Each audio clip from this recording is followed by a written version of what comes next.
Me, Grimlock. 148 scale. More or less me think. I am Optimus Prime. I'm a Transformer from the early 80s, so I have no scale whatsoever. Like many of us who grew up in the 70s and 80s playing with toys, I owned action figures from several different lines, and I would occasionally mix these lines in my play scenarios, but the crossovers always had to make sense in my young head.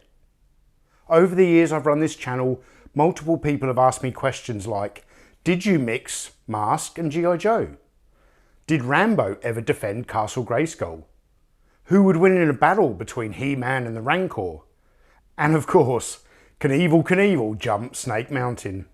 Toys inspired our young imaginations, and it got me thinking, how far did my generation really push those ideas?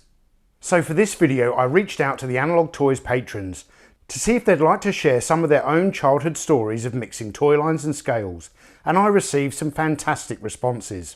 Scuba here. So when Tony asked, did you ever mix toy lines, I immediately thought of Tub Time at my house. That meant Fisher-Price Adventure People. Yep, that's the rescue set. But who were they rescuing? That was the Fisher-Price Little People. Like the little boats and stuff. Those little studs of a guys and gals. They were always in trouble in the tub. Capsizing, whatnot. Attacked by an octopus. Or maybe the submarine had to come in and rescue them. Oh yeah. If any of the patrons appearing in this video today have a YouTube channel of their own, you'll find a link to that channel in the description below.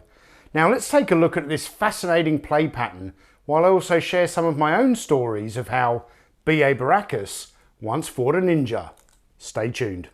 Come with me, toy fans. This video is proudly brought to you by Valaverse, the creative company behind the most exciting new action figure range available on the market today, Action Force.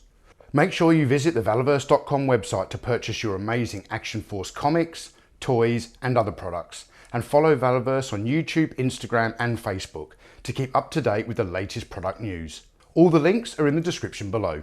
Shop Valaverse, because it's time for action. Hey toy fans, my name is Tony and welcome back to the Analog Toys YouTube channel, where we're obsessed with bringing you the true history of vintage toys and action figures.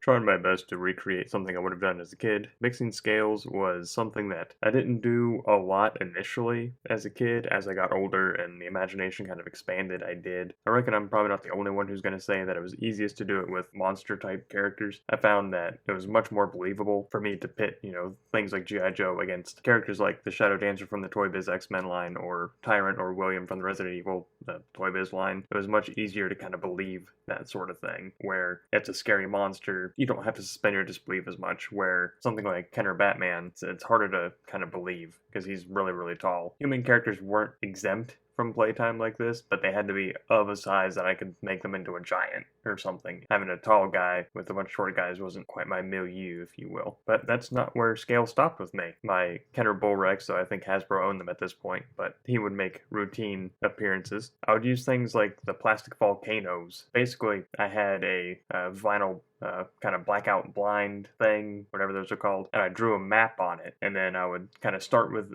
there and then zoom in, and then there'd be, I'd have the plastic volcanoes and all that kind of stuff set up on it, but then that volcano would be representative of somewhere else in my room where I would have these guys out and playing. So I didn't really play with the map so much as use it for reference. It was kind of weird. It was very macro micro kind of scaling going on, but I digress.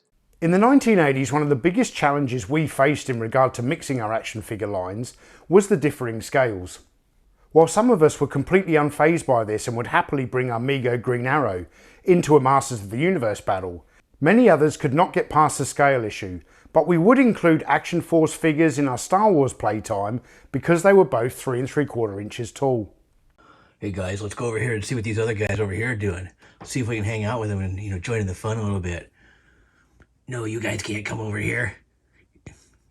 You don't have guns or anything, your hands are in weird angles and they just kind of just hold things off to the side. We got guns and stuff. We're going to do things with them. We're going to go to space. We come from a long ways away instead of wanting to just go over here and play in the water with you guys. Hey, you guys going to play together? I think we could do that. I mean, we're pretty good guys. We're American. We're kind of heroish. We could do that. I got a bird. I don't know, man. These guys with the guns that come from a faraway place, man, I don't know about them. They don't look real good. But these guys here, these guys look like they're just out for an adventure or something. I don't know. I never really played with them together. I didn't do that. But they were all the same scale. They worked. They would have. Just didn't work for me. Too different. So, didn't do it. At the extreme end of this concept, some collectors have told me that depending on the franchise, they wouldn't even mix figures in the same scale, because the worlds that those characters existed within were far too removed from each other. Alas, those children never got to see a TIE fighter getting chased by the Roboskull. As a child, my own personal play patterns spread across a few of these different camps. I would certainly mix figures from different franchises if they were the same scale, but when it came to crossing different scales, it had to make sense to me. The first time I remember doing this was with my 12-inch Action Man and my 10-inch Lone Ranger toys.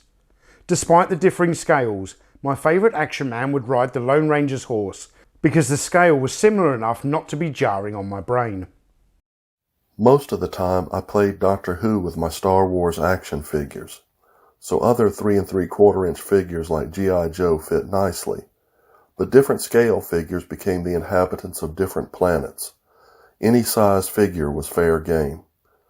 But one thing I remember doing was holding smaller starships close to my eyes and moving my figures in the background as they got on the starship. The figures would go in my pocket, and we would fly off to another planet. And while I was comfortable mixing figures in similar scales, I have other memories that really push the boundaries of these ideas. For example, I used to remove the gunner's turret of the 3 3/4 inch scaled Cobra hydrofoil, so my 6-inch Rambo figure could have a high-speed boat he could use. And speaking of Coleco's Rambo, my A-Team figures would often be used as extra cannon fodder in Rambo's living room battles.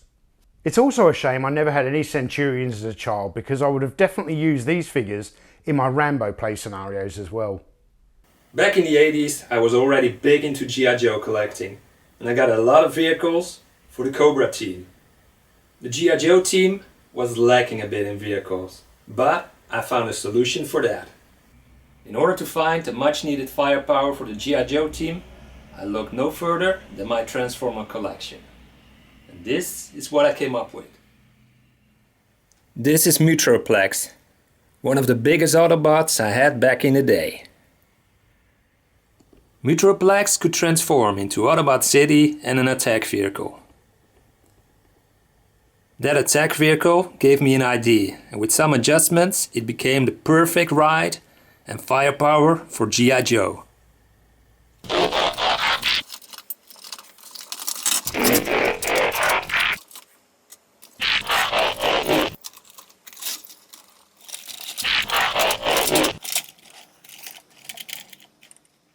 And this is the end result.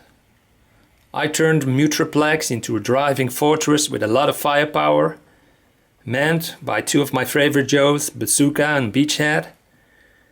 And if you were a HISS tank driver working for Cobra, what would you do? Attack or retreat if you see this coming for you? Another early childhood memory is when I received the Mego 12-inch Incredible Hulk figure.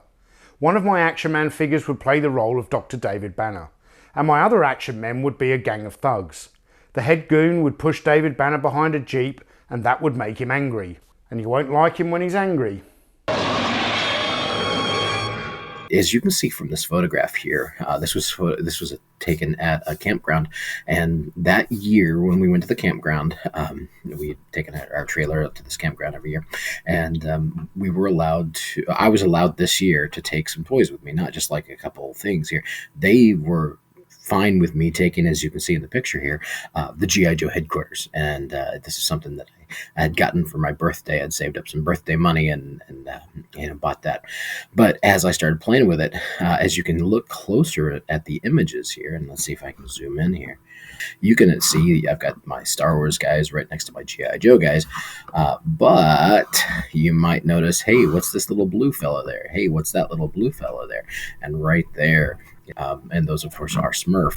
Those little, for the sake of this playtime, I kind of let myself get out of control with the scale thing, because normally the Smurfs, I think, were supposed to be 3 apples high, and basically about the size of your foot, right? As a child, I also owned Muhammad Ali and Superman action figures. And while these characters were both licensed and manufactured by the toy company Mego, they were produced in different scales.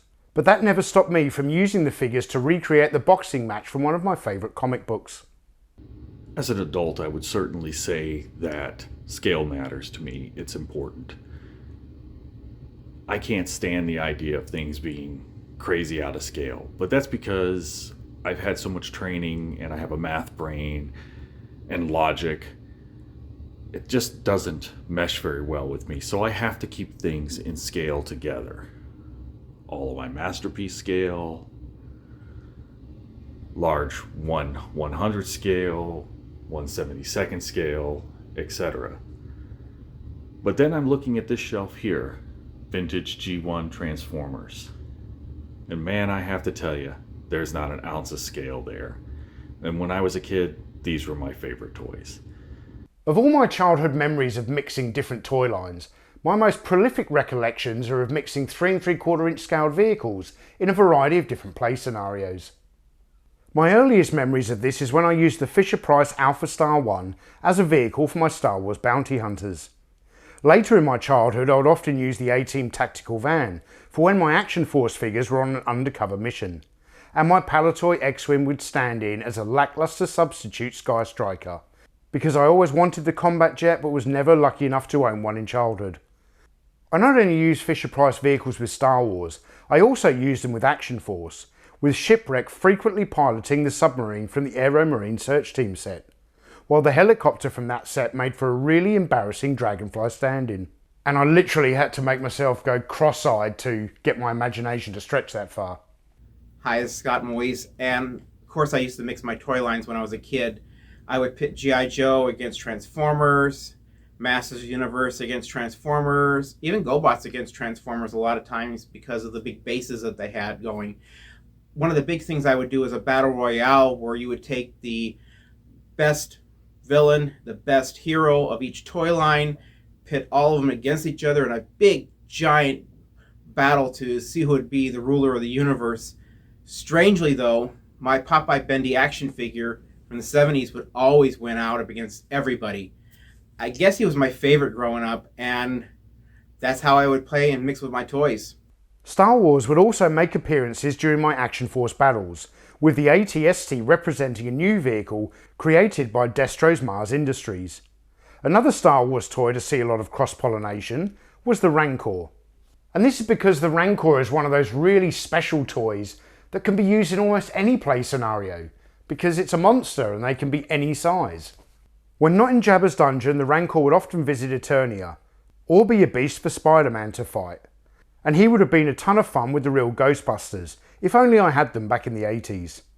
And while we're on the subject of the Ghostbusters, I do think the Firehouse is one of the most boring playsets ever made, but if I'd owned it back in the day, it most certainly would have been repurposed as the Iranian embassy, so that my Action Force SAS figures could abseil down the side of it. When I was a kid, there were 3 toy lines that I played with all the time. Mego's World's Greatest Superheroes, Mego's Micronauts, and Kenner Star Wars. Now, the 8-inch Mego figures did not play at all with the 3 3/4 inch figures. They were off in their own world, doing their own thing. So you would think that the Mego, Micronauts, and Kenner Star Wars would play well together, but no. As a kid, I was very cognizant of both scale and articulation. So to me, the O-ring construction multi-jointed Micronauts did not play at all well with the 5 POA Kenner Star Wars figures, so they played separately. When I brought other toy lines into the playroom, I would supplement either of these lines based on the articulation of the figures. So for example, Mego's Buck Rogers and Black Hole figures supplemented the Micronauts, while Mattel's Battlestar Galactica and Flash Gordon lines played with the Star Wars figures, most of the time as background characters in Mos Eisley, because as we know, Kenner didn't make nearly enough aliens to fill that cantina. The only time where scale was not an issue was with monster toys. So Mattel's Godzilla, Rodan, the Clash of the Titans Kraken, and even the shark from the Ideal Jaws game, because these were giant monsters. And giant monsters didn't care about scale. They would menace everyone. He's got a bad feeling about this.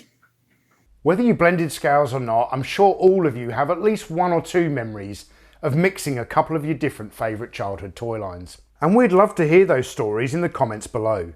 I'd like to thank all of the wonderful patrons who took the time to send in a video contribution, and I really hope you enjoyed hearing their stories because I know I did. Now I'm off to help Sergeant Slaughter recover his Triple T. Sounds like some bounty hunter might have stolen it. So thank you all for watching, and if you enjoyed this video, please consider subscribing to the channel, or even joining our Patreon, where you can get access to tons of extra exclusive content. The link to Patreon is in the description of this video. I'm Tony from Analog Toys, and I'll see you in the next video. Cheers.